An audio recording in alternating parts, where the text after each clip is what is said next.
اعوذ باللہ السمیع العلیم من الشیطان الرجیم بسم اللہ الرحمن الرحیم۔ حق شفع ایسا حق خریداری ہے جو ایک شخص کو دوسرے شخص کی خرید کردہ غیر منقولہ جائیداد کے اوپر حاصل ہوتا ہے، یعنی شفع ایک ایسا حق خریداری ہے جو ایک شخص کو دوسرے شخص کی خرید کردہ اموویبل پراپرٹی پر بوجہ شریک، خلیط یا پڑوسی ہونے کے اس کو وہ حق حاصل ہو جاتا ہے۔ اب شافی جو ہے جو حق شفع جس کو حاصل ہے، اس کی بنیادی طور پر ہم نے پہلے بھی بات کی ہے کہ یا وہ شریک ہے، یا وہ خلیط ہے، یا وہ جار ہے۔ تین اس کی شافی کی قسمیں ہیں، اور تین شخصوں کے علاوہ کسی اور شخص کو شفع کے دعوے کا حق حاصل نہیں ہے۔ اب پہلی بات آ جاتی ہے، شافی شریک کون ہے؟ وہ شخص جو جائیداد میں حصے دار ہے یا شریک ہے، کو شیرر ہے، وہ شافی شریک ہے۔ اب شافی خلیط کون ہے؟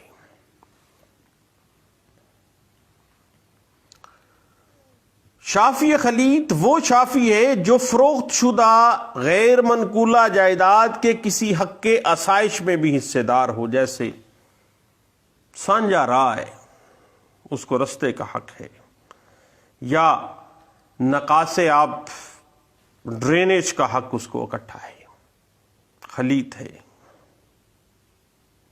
اس کے بعد شافی جار کون ہے؟ پڑوسی نیبرہڈ میں رہنے والا،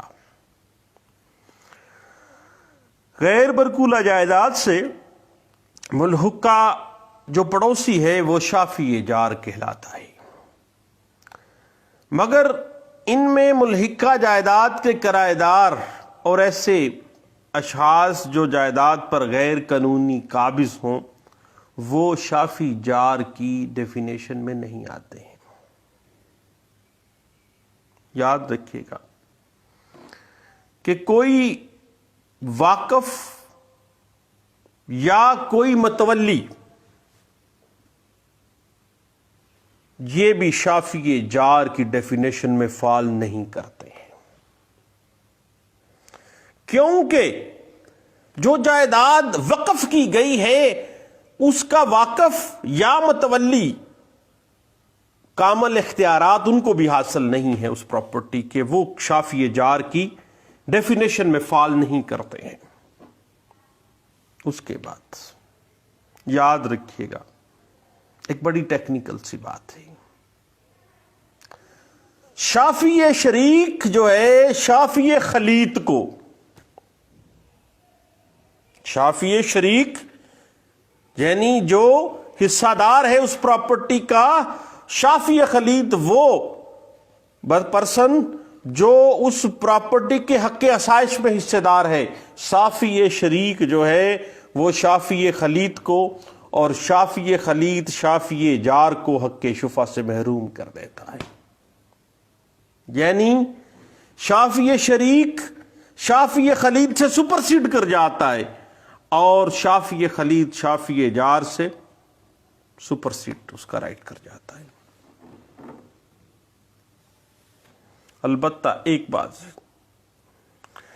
ایک ہی قسم کے لوگ ایک سے زائد ہونے کی صورت میں اس جائیداد کی حصہ داری میں برابر کے حصے دار ہوتے ہیں۔ سارے لوگ برابر کے حق کی خریداری رکھتے ہیں بطور شافی۔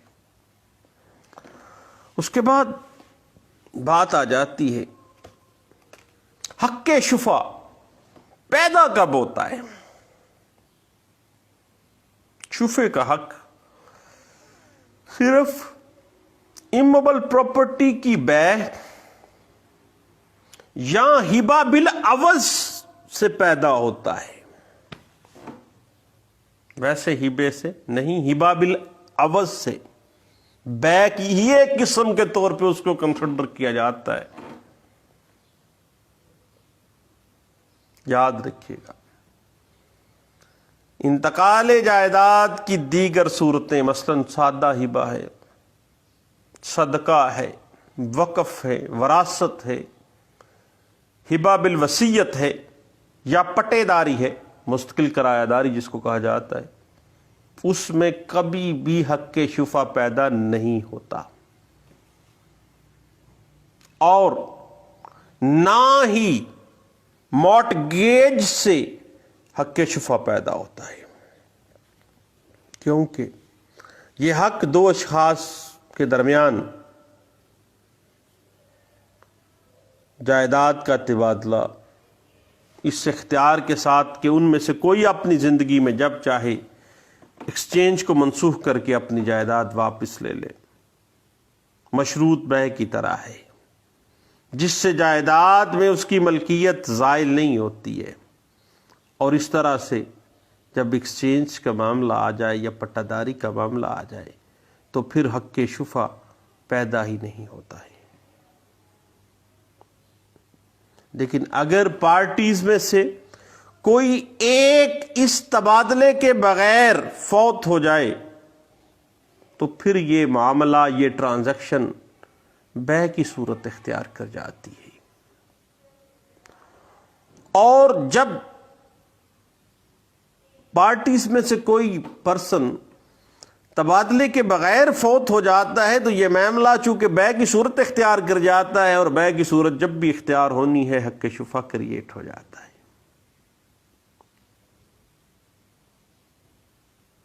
اس کے بعد ایک اور بات ذہن میں رکھیے گا کہ فیڈرل یا صوبائی حکومت، وفاقی حکومت اور صوبائی حکومت، یا بلدیاتی ادارے کی طرف سے مذہبی یا خیراتی مقصد کے لیے یا پبلک انٹرسٹ کے لیے کسی جائیداد کی خرید و فروخت ہوتی ہے، جب کوئی فیڈرل گورنمنٹ خریدتی ہے یا صوبائی حکومت یا کوئی بلدیاتی ادارہ پبلک انٹرسٹ کے لیے کوئی پراپرٹی خریدتا ہے خیراتی مقصد کے لیے یا مذہبی مقصد کے لیے، تو پھر اس خریداری پہ بھی حق شفع پیدا نہیں ہوتا ہے. اس کے بعد آ جاتی ہے بات شفع کرنے کا طریقہ کار کیا ہے. صاحب کوئی شخص شفع کرنے کا مستحق نہیں ہوتا ہے اس وقت تک دعویٰ کرنے تک، جب تک کہ وہ شفع کی جو بنیادی شرائط ہیں ان کو پورا نہ کر لے، اس وقت تک کوئی شخص شفع کا دعویٰ کرنے کا اہل نہیں ہے. پہلی بات طلب موافقت.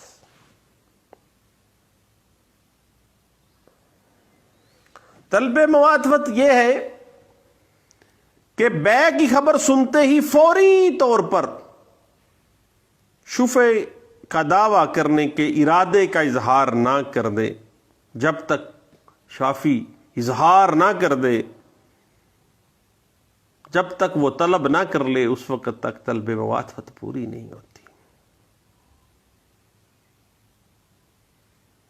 یعنی خبر جو ہی سنی ہے فوری حق شفع انڈیکیٹ کر دیا ہے، طلب کر دی ہے. اس کے بعد بات آتی ہے طلب اشہد کی. طلب اشہد یہ ہے کہ شافی اپنے حق شفع کو کم از کم 2 گواہان کے روبرو طلب کرتا ہے تو وہ طلب اشہد کہلاتی ہے. اب صاحب شفع کا دعویٰ کرنے والا جو شافی ہے اس کو چاہیے کہ وہ طلب موافقت کے بعد طلب اشہد کا تحریری نوٹس جو کہ 2 گواہان سے مصدقہ ہو 15 دن کے اندر بذریعہ رجسٹری ڈاک ارسال کر دے. اور ڈاک کی سہولت نہ ہونے کی صورت میں 2 گواہان کی موجودگی میں خریدار سے وہ جائیداد کو طلب کر لے۔ اس کے بعد یہ بات ذہن میں رکھیے گا کہ یہ ضروری نہیں ہے کہ طلب مواطبت اور طلب شہادت شفیع بذات خود کرے۔ یاد رکھیے گا کہ شفیع کا کوئی ایڈمنسٹریٹر یا کسی ایسے شخص کی طرف سے جسے طلب کے بارے میں اختیار دے دیا ہے شافی نے، اگر وہ طلبیں پوری کر دیتا ہے تو اس کا یہ عمل کافی تصور کیا جائے گا، اور اگر شافی نابالغ ہے تو اس کا حقیقی ولی اس نابالغ شافی کی طرف سے طلب کر سکتا ہے، طلب مواطبت بھی اور طلب اشہد بھی۔ اس کے بعد تیسری طلب کی بات آتی ہے، طلب خصومت۔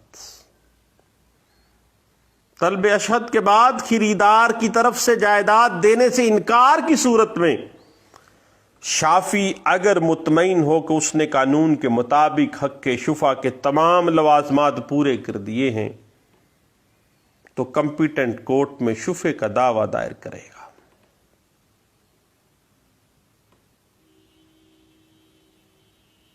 اس طلب کو طلب خصومت کہا جاتا ہے۔ صاحب قانون شفیع پنجاب پریمپشن ایکٹ 1991 واضح کر دیتا ہے کہ تینوں طلبیں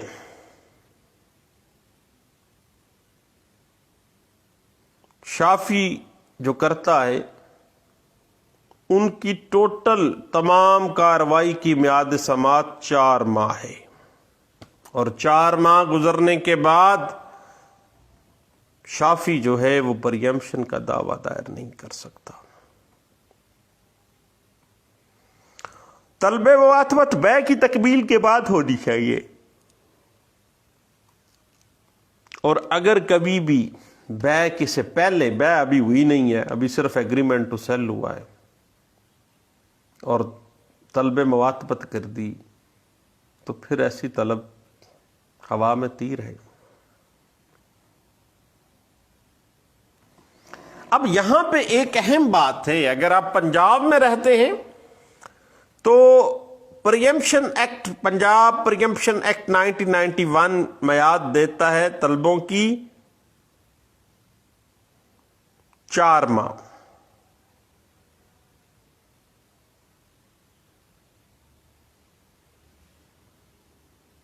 جبکہ پریمپشن ایکٹ کے پی کے 1987 کے تحت پریمپشن سوٹ دائر کرنے کی جو مدت ہے وہ 1 سال ہے۔ پنجاب میں لمیٹیشن کتنا ہے تمام کارروائی کا؟ 4 months، اور کے پی کے میں 1 سال۔ اس کے بعد یاد رکھیے گا کہ طلب مواطبت کا گواہ پیش کیے بغیر کبھی بھی حق کے شفع ثابت نہیں ہوگا۔ اس بات کو 2018 MLD پیج 117B میں ڈسکس کیا گیا تھا، اور طلب اشہد کا جہاں تک معاملہ ہے 2 گواہان کی تصدیق کے ساتھ اس کو ثابت کرنے کے لیے ڈاکیے کو بھی بطور گواہ پیش کرنا لازم ہے۔ اس بات کو 2018 YLR page 499 PLJ 2017 Lahore high court page 95 میں ڈسکس کیا گیا تھا۔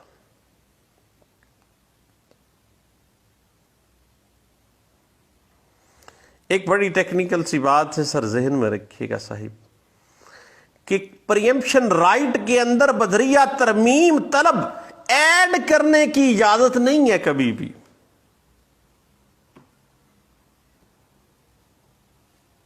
اس بات کو PLJ 1995 Lahore high court page 96 اور 2018 YLR پیج 49 میں لاہور ہائی کورٹ نے اس بات کو ڈسکس کیا تھا۔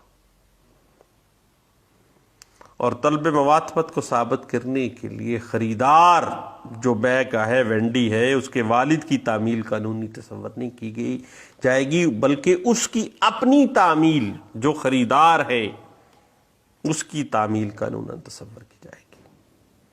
اس بات کو 2017 CLC پیج 892 میں ڈسکس کیا تھا۔ اور ایک بڑی اہم بات ذہن میں رکھیے گا، آج ہی ایک دوست جس کے ساتھ گپ شپ لگ رہی تھی، ایک اہم پوائنٹ تھا کہ کیا کمرشل جائیداد کے اوپر بھی حق شفا ہو سکتا ہے؟ تو بھائی کمرشل پراپرٹی کے اوپر حق شفا نہیں ہو سکتا ہے۔ اس حوالے سے PLJ 2017 Lahore high court page 359 واضح کر دیتا ہے، البتہ زرعی اراضی کے کمرشل اراضی میں تبدیل ہونے کی صورت میں بطور کو شیرر مدعی کا حق سپیریئر نہیں رہے گا، کیونکہ ایگریکلچرل کنورٹ ہو گئی کمرشل میں، حیت النوعیت ہی بدل گئی ہے۔ اس حوالے سے PLJ 2017 Peshawar high court page 117 اس بات کو ڈسکس کرتی ہے۔ صاحب، دعویٰ حق شفا میں طلب اشہد کے گواہان کے نام درج نہ کرنا مدعی کے لیے فیٹل نہیں ہے۔ اس بات کو PLJ 2017 Lahore high court page 714 میں ڈسکس کیا گیا تھا۔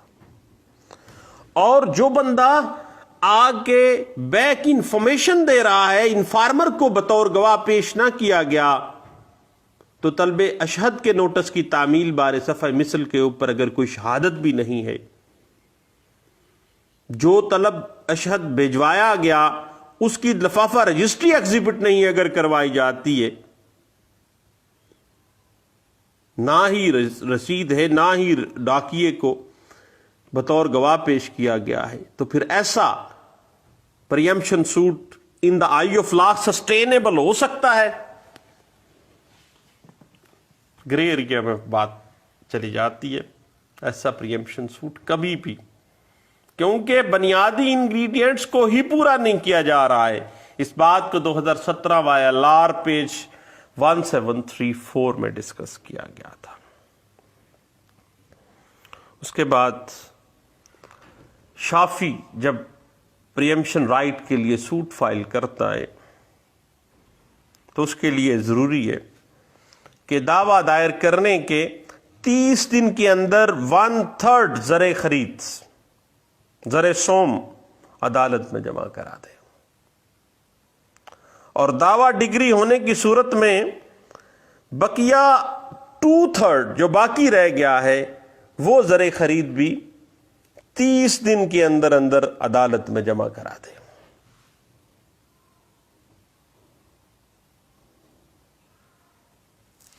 اور ایک اور بات ذہن میں رکھیے گا کہ اگر شافی نے وینڈی سے، خریدار سے سمجھوتا کر لیا یا کسی دوسرے طریقے سے بے کو سنا اور بے کو تسلیم کر لیا، تو پھر اس بیچارے کا، اس شافی کا حق شفا کالعدم ہو جائے گا، زائل ہو جائے گا۔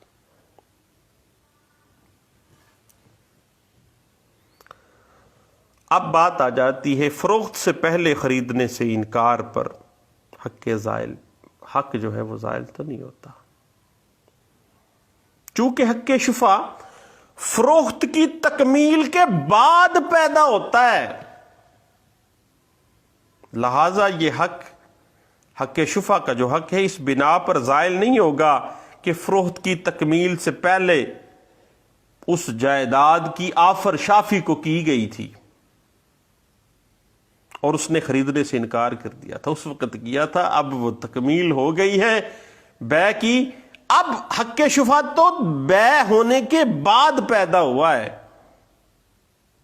اور حق شفا اس بنا پر بھی زائل نہیں ہوتا کہ اس کو بے کا پہلے سے علم تھا، اس نے بے کو، بایا کو جائیداد خریدنے کی کوئی پیشکش خود نہیں کی تھی، اس سے قطعی صورت کوئی پریمپشن رائٹ زائل نہیں ہوگا، کیونکہ پریمپشن رائٹ کی کریشن ہی بے مکمل ہونے پہ ہوئی ہے۔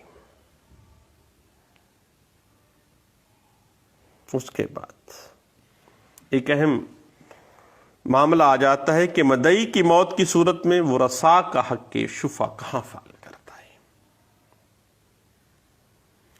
عام حالات میں شفع کا حق ناقابل انتقال اور ناقابل تقسیم ہے، لیکن شفع کرنے والا جو شافی ہے اس کی موت کی صورت میں یہ حق ورثاء کو منتقل ہو جاتا ہے، بطور وراثت ادھر چلا جاتا ہے۔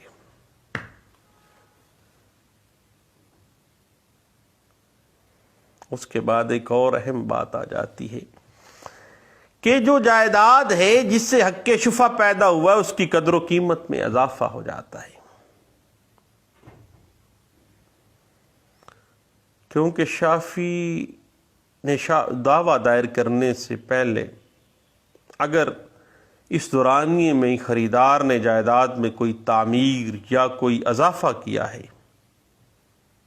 تو وہ مقدمہ شافی کے حق میں ڈگری ہونے کی صورت میں وہ اضافہ جو ہے وہ اس سے زر خرید کے ساتھ جائیداد کے اوپر اٹھنے والے جو خراجات ہیں وہ بھی حاصل کرنے کا حقدار ہے۔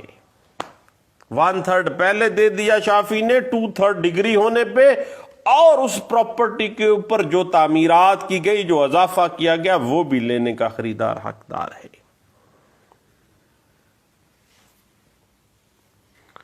البتہ ایک بات ذہن میں رکھیے گا، ایک بڑی اہم ہے کہ خریداری کے بعد اس نے اضافہ کیا ہو، اگر دعوے کی تعمیل ہو گئی ہے اور دعویٰ دائر ہونے کے بعد خریدار نے پھر بھی جان بوجھ کر اس پراپرٹی کے اوپر کوئی اضافہ کر دیا، کوئی تعمیر کر دی، تو پھر وہ معاوضہ پانے کا حقدار تو نہیں ہے، وہ تو میلا فائڈ انٹینشن ہے اس کے، کہ پتہ بھی چل گیا کہ حق شفع ہو چکا، دعویٰ ہو گیا، پھر بھی وہ اضافہ کر رہا ہے، تعمیر کر رہا ہے۔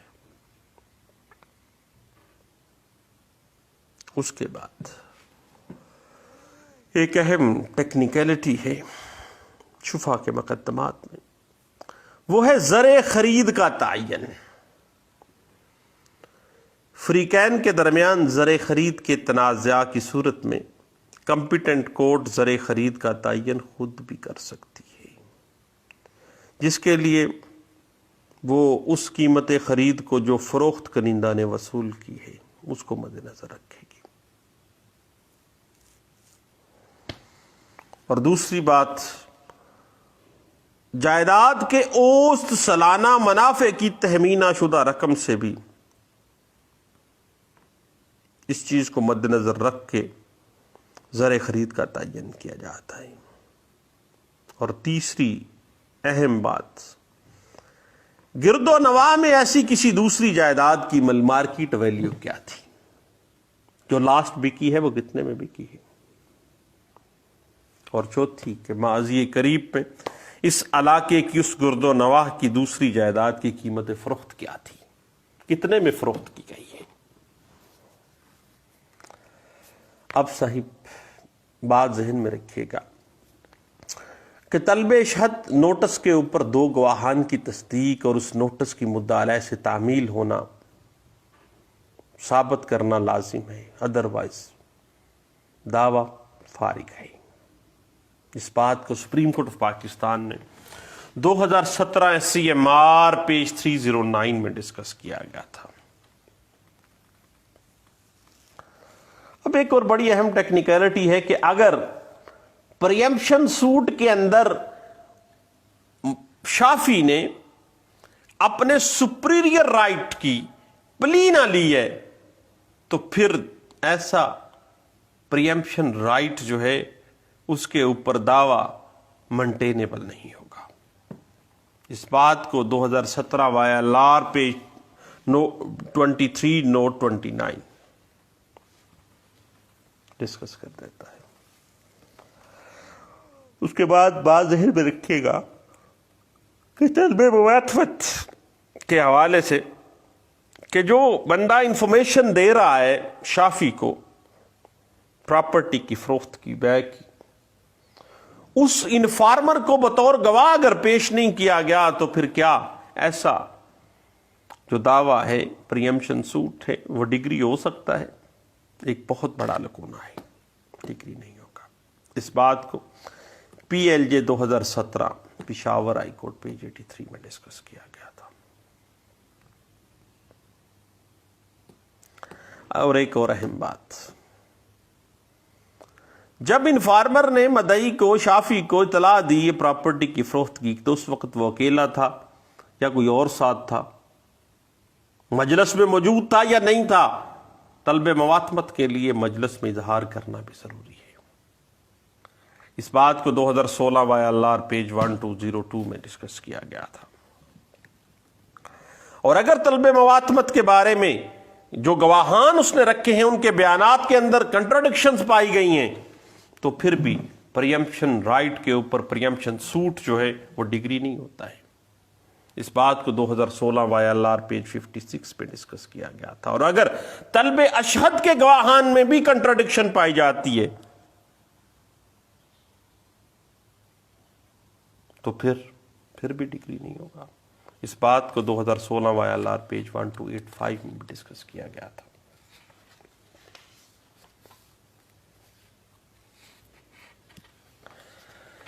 اب بات اس طرح سے ہے کہ گواہ کو پتہ ہی نہیں تھا کہ نوٹس جب دیا گیا ہے طلب اشہد کا، اس میں لکھا کیا گیا تھا، تضاد آ گیا، دعویٰ خارج۔ 2016 CLC پیج 111 اس بات کو ڈسکس کرتا ہے۔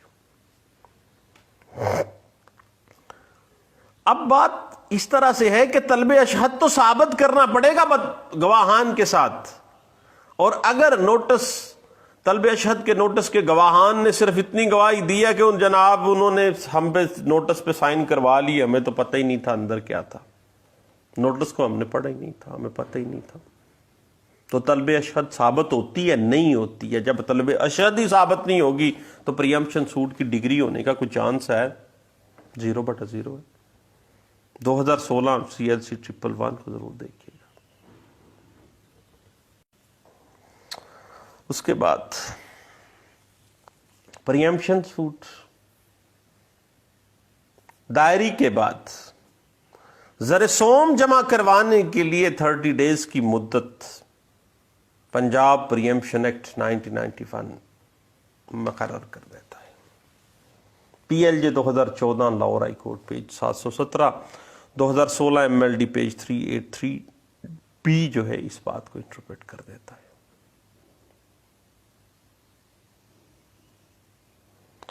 جہاں تک معاملہ ہے شافی کی کنڈیشن کا، تو اگر جائیداد متداویہ شافی سے ملحقہ، شافی کی پراپرٹی سے ملحقہ ہے، یا پانی مشترکہ کھال سے لگتا ہے، یا راستہ مشترک ہے،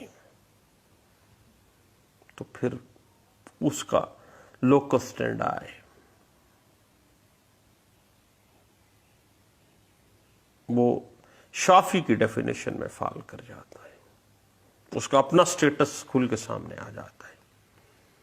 اس حوالے سے PLD 2015 سپریم کورٹ پیج 27 ہمیں کچھ گائیڈ لائنز دے دیتا ہے۔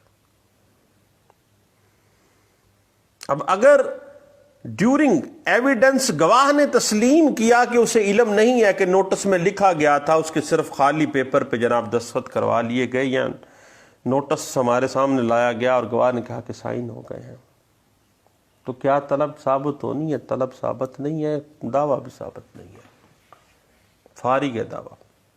اس بات کو PLJ 2015 Lahore high court page 151 میں ڈسکس کیا گیا تھا۔ کیونکہ طلب اشہد اس بات کو ڈیمانڈ کرتا ہے کہ 2 سچے اور راست باز گواہان کو پیش کرنا ضروری ہے جن کی باتوں میں تضاد نہیں ہونا چاہیے۔ 2015 SCMR پیج 808 اس بات کو ڈسکس کر دیتا ہے۔ اب صاحب پریمپشن سوٹ جو ہے ایک تھوڑا سا ٹیکنیکلٹی کے ساتھ چلتا ہے، تو انشاءاللہ اس کے لیگل ایشوز اور ٹیکنیکلٹیز کے لیے دوبارہ مل بیٹھتے ہیں، پھر اس پہ گپ شپ لگاتے ہیں، دوبارہ ملتے ہیں، دعاؤں میں یاد رکھیے گا۔ تھینک یو، اللہ حافظ۔